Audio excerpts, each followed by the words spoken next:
আমাদের এই পৃথিবী রহস্যে ঘেরা। রহস্যময় এই পৃথিবীর এমনও অনেক স্থান রয়েছে যেগুলো মানব সম্প্রদায়ের ধরাছোঁয়ার বাহিরে। তাই আজকের এই ভিডিওতে পৃথিবীর সবচেয়ে দুর্গম অনাবিষ্কৃত অঞ্চলগুলির সাথে পরিচয় করিয়ে দিতে চলেছি, যেখানে কোনো মানুষ গেলে তার ফেরার কোনো পথ নেই। সন্ডং কেভ। এই গুহাটি দক্ষিণ পূর্ব এশিয়ার সবচেয়ে শ্বাসরুদ্ধকর স্থানগুলির মধ্যে একটি। মনে করা হয় এই অঞ্চলটি ভিয়েতনাম কিয়ামবিন প্রদেশের ফং না কেবাং জাতীয় উদ্যানে অবস্থিত। বহু বছর ধরে এই গুহার অস্তিত্ব সম্পর্কে কেউ জানত না, কারণ এই গুহাটি প্রত্যন্ত অঞ্চলে অবস্থিত। এখানে পৌঁছানোর জন্য একজন ব্যক্তিকে অবশ্যই ঘন জঙ্গল অতিক্রম করতে হবে এবং বেশ কয়েকটি নদী ও পাহাড় অতিক্রম করতে হবে। সন্ডং গুহাটি প্রথম 1971 সালে একজন স্থানীয় কৃষক ভারী বৃষ্টির ঝড়ে আশ্রয় নেয় এবং প্রথমবার আবিষ্কার করেন। তবে তিনি জায়গাটি দেখে ভয় পেয়ে আর এগিয়ে যাননি। 1909 সালে ব্রিটিশ ব্যক্তিরা যে কোনো কারণবশত গুহার প্রবেশদ্বারটি পুনরায় আবিষ্কার করেছিলেন। যখন বিজ্ঞানীরা ভেতরে প্রবেশ করেছিলেন, তারা সন্ডংয়ের আকার এবং সৌন্দর্য দেখে রীতিমতো অবাক হয়ে যান। আর তখন থেকেই এই গুহা নিয়ে গবেষণা শুরু করা হয়। এর গভীরতা 150 মিটার এবং দৈর্ঘ্য 9000 মিটার, মোট আয়তন 38.5 কিউবিক মিটার অনুমান করা হয়, যা সন্ডংকে বিশ্বের বৃহত্তম গুহাতে পরিণত করে। পাথরের ফাটলের মধ্য দিয়ে জল এবং আলোর উপস্থিতি এই অঞ্চলটিকে অনেক উদ্ভিদ এবং প্রাণী জন্ম দিয়েছে। গবেষকরা গুহার ভিতরে ভাল্লুক, তোতা, বাদুড়, শত শত প্রজাপতি এবং 70 প্রজাতির উভচর এবং সরীসৃপ প্রাণীর খোঁজ পেয়েছে। সন্ডংকে বলতে পারেন একটি পৃথক বিশ্ব, যা আমাদের বিশ্ব থেকে দীর্ঘকাল মানুষের আড়ালে রয়েছে। জাভারি ভ্যালি।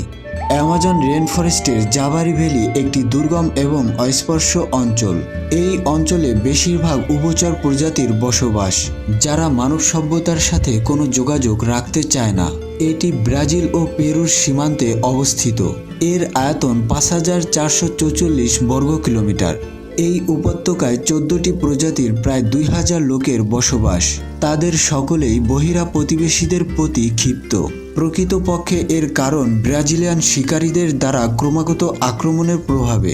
জাভারি আদিবাসীরা তাদের অঞ্চল এবং চারপাশের প্রকৃতিকে রক্ষা করতে চায়। এই আদিবাসীদের কাছে আদিম বনগুলি অত্যন্ত গুরুত্বপূর্ণ। তারা একটি ভিন্ন পথ বেছে নিয়েছে প্রকৃতির সাথে জীবন বাঁচাতে। Danakil depression. এই শান্তিময় পৃথিবীতে ডানাকিল ডিপ্রেশন আপনি নরকের সাথে তুলনা করতে পারেন। ডানাকিল ইথিওপিয়ার উত্তর পূর্বে ডানাকিল নামের মরুভূমিতে অবস্থিত। এই ভূখণ্ডগুলির প্রাকৃতিক দৃশ্য তাদের শতায়ন্ততা, বিভিন্ন শেডের লবণের স্তূপ, সালফিউরিক রিজার্ভ এবং আগ্নেয়গিরির গর্তে উদ্বুদ্ধ লাভার হ্রদ দ্বারা মুক্ত করে। পৃথিবীর অন্য কোথাও এই রকম কিছু দেখতে পাওয়া যায় না। তাই ডানাকিলকে পৃথিবীর উষ্ণতম এবং সর্বনিম্ন স্থান বলতে পারেন। এটি সমুদ্র পৃষ্ঠ থেকে প্রায় 125 মিটার নিচে রয়েছে, তাই নিঃসন্দেহে অঞ্চলটি বিজ্ঞানীদের আকর্ষণ করে। এই ধরনের পরিস্থিতিতে গবেষণা চালানো খুবই কঠিন, তবে কিছু স্থান ইতিমধ্যে আবিষ্কার হয়েছে। Cape Melville. এই অঞ্চলটি অস্ট্রেলিয়ার কেপ ইয়ার উপদ্বীপের পূর্বকূলে অবস্থিত। জায়গাটি 1815 সালে লেফটেন্যান্ট চার্লস জেফারসন আবিষ্কার করেছিলেন, যা বর্তমানে অস্ট্রেলিয়ার কেপ মেলভিল ন্যাশনাল পার্কের অংশ, যেখানে আরও 2টি উপদ্বীপ রয়েছে। কেপ মেলভিল অঞ্চলটি তার বিশাল পাথরের জন্য অন্যতম, যা একটি প্রাচীর হিসাবে কাজ করে। এই বড় পাথরগুলি অস্পর্শ অঞ্চলকে নেতিবাচক প্রভাব থেকে রক্ষা করে। দীর্ঘদিন ধরে এই পাথরগুলি মেলভিল এলাকার গবেষণাকে অসম্ভব করে তোলে। বিজ্ঞানীরা বলেছেন তারা মেলভিলে যে আবিষ্কারগুলি করেছেন তার রীতিমতো অবাক করা বিষয়।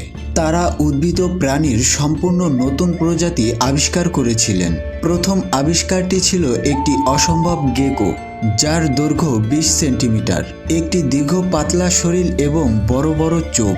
গেকোর এই প্রজাতিটিকে লিফটেইল গেকো নাম দিয়েছিলেন। এছাড়া এক প্রজাতির ব্যাঙ খুঁজে পান, তার নাম দেওয়া হয়েছিল ব্লচ বোল্ডার ফ্রগ।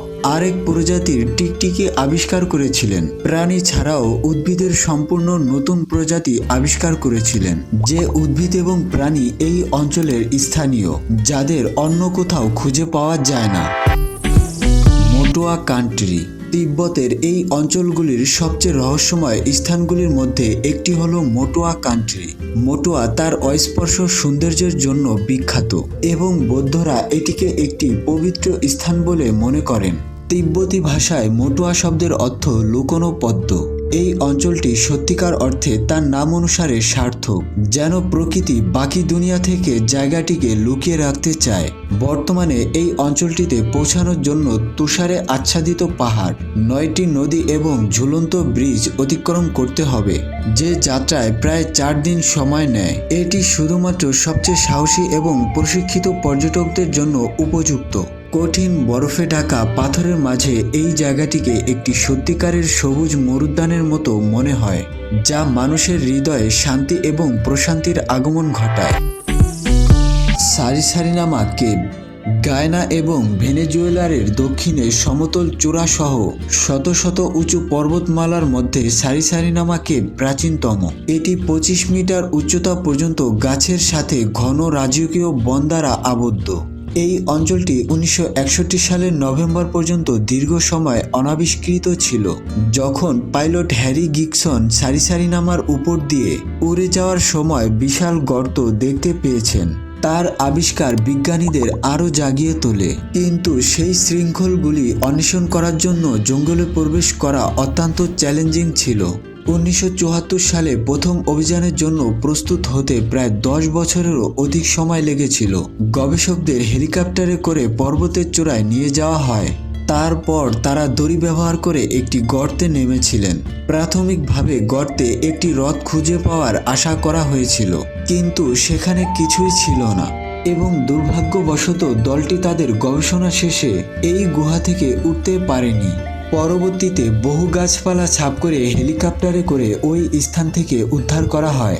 স্থানীয়রা বিশ্বাস করেন এই 1350 মিটার গভীরতা থেকে কখনো কখনো গর্জন শোনা যায়। গুহাটিতে নাকি একটি প্রাচীন অশুভ আত্মার আভাস, যা মানুষকে অপহরণ করে। আপনি কি কখনো এই রকম স্থানের কথা শুনেছেন বা এই রকম স্থানের সাথে সম্মুখীন হয়েছেন? তা অবশ্যই কমেন্ট বক্সে জানাতে ভুলবেন না। তো বন্ধুরা, আজকের ভিডিও এই পর্যন্তই। ভিডিওটি ভালো লাগলে একটি লাইক এবং সাবস্ক্রাইব করে রাখতে পারেন। দেখা হচ্ছে পরবর্তী কোনো ভিডিওতে।